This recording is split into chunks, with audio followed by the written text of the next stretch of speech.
Então, vamos começar, né, perguntando assim, como que são as questões de GO das provas de residência? Como é que eles elaboram as questões? Como é que costuma ser construído, né, o formato das questões de GO das provas de residência? Bom, o que eu percebo muito é que GO não cai só na GO, né? GO cai na preventiva, GO cai às vezes na cirúrgica, na clínica médica. Por quê? Porque a mulher pode ter qualquer patologia e ter algum desfecho ginecológico. Então, não é porque é a minha especialidade, a sua especialidade, que eu tenho que falar que, assim, tá prestando residência, precisa saber GO do começo ao fim. Porque não só as próprias questões que vão estar lá no bloco de ginecologia e obstetrícia vão utilizar esses conhecimentos. Às vezes, em pediatria também a gente encontra questões relacionadas a GO, como vulvaginites nas crianças, né?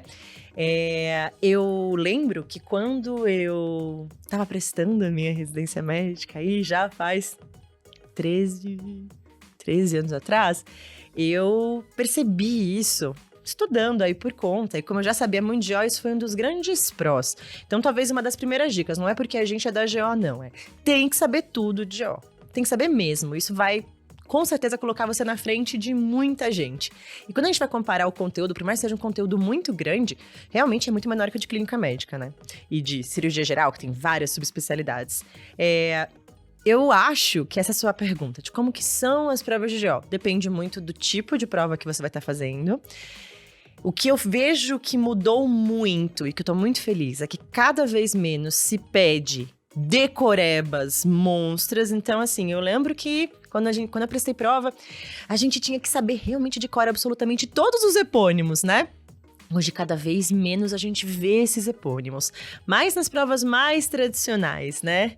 Então, o raciocínio... E tem gente que gosta, né? Eu digo, poxa vida, nós estamos em 2023 e o pessoal gosta, às vezes, de cobrar aqueles epônimos, né? Aquelas coisas que... Deus, né? Poxa, acho que não as é coisas o melhor evoluíram, médico, né? Não é o melhor médico o cara que sabe o epônimo, Baldeloc Duncan.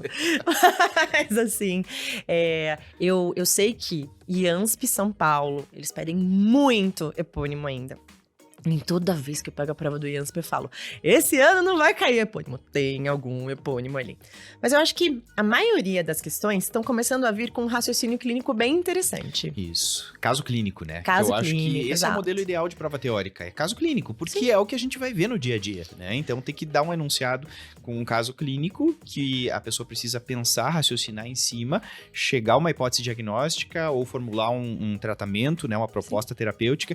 É isso que o médico generalista precisa saber, né, da especialidade de GO, e não ficar fosforilando, né, sobre coisas de, ficar decorando, né, essas coisas de epônimo, ou assim, efeito adverso de medicamento. Não é esse o ponto que deve cobrar na prova. Sabe que eu venho reparando, inclusive porque nós corrigimos todas as provas, né, então a gente tá lá, a gente corrige questão por questão, faz uma revisão de cada tema, porque a gente também não sabe tudo, pessoal, a gente às vezes precisa ir atrás de informações.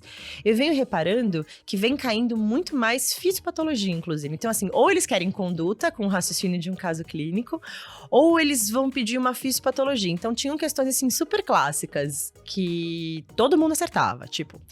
Qual é o tratamento de uma iminência de eclâmpsia? Aí todo mundo ia lá, sulfato de magnésio, porque é um clássico realmente das provas. Eu vim percebendo que eles estão começando a falar assim, olha, a paciente chegou e recebeu sulfato de magnésio, então o que eu faço depois? Ou por que eu usei o sulfato? Eu comecei a encontrar cada vez mais esse tipo de questão nas provas, então talvez seja uma outra coisa legal. Eu gosto muito de falar para os meus alunos que eu trago da universidade que se a gente entende a fisiopatologia do processo, sei lá, você que está no 5º ano, você ainda que está para passar no estágio, assim, eu vi uma diabética gestacional, mas poxa vida, por que ela é diabética gestacional? Se a gente conseguir entender o processo básico, às vezes é a informação que a gente precisa para poder fazer o raciocínio na prova. E claro, a gente vai depois ajudar eles na reta final, a parte mais decoreba. Mas se você tem aí essa ideia da fisiopatologia, mesmo que básica, você consegue chegar onde o examinador quer pegar você.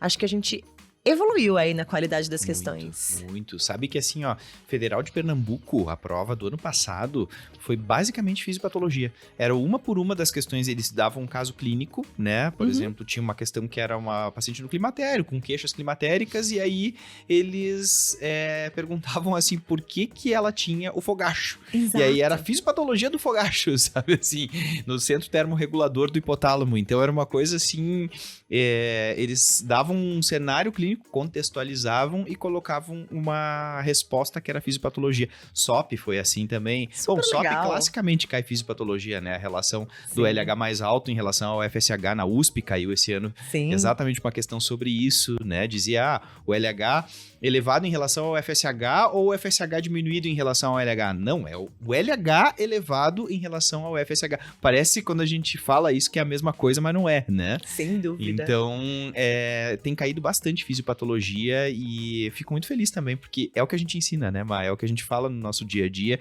A gente sempre começa as aulas com fisiopatologia, porque é o que contextualiza Sem dúvida. o entendimento daquela patologia. Gente, medicina é gigante, ninguém vai conseguir saber tudo. Então, eu acho que eu também, nas minhas aulas, eu tento realmente tentar fazer com que a pessoa tenha um brainstorm do que tá rolando.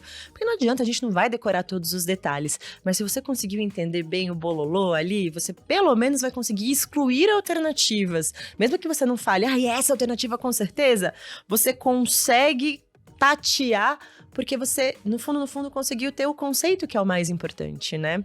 E eu gosto muito de prova que... Aí já é uma opinião, né? Eu acho que a prova que realmente vê quem que é o bom aluno é aquela prova que vê se o raciocínio dele, base, é um raciocínio bacana. E não que sabe o epônimo, né? Ai, que raiva. Mas sim, gente, tem que pelo menos saber, assim, de uma maneira light, os epônimos mais clássicos, porque ainda tem um pessoal que pega um banco de questões de 1830 e coloca na tua prova, e eu não quero que você fique sem passar na residência dos teus sonhos, porque você não sabe quem é Baudeloc e Schultz, entendeu? Do baile bundan. Exato.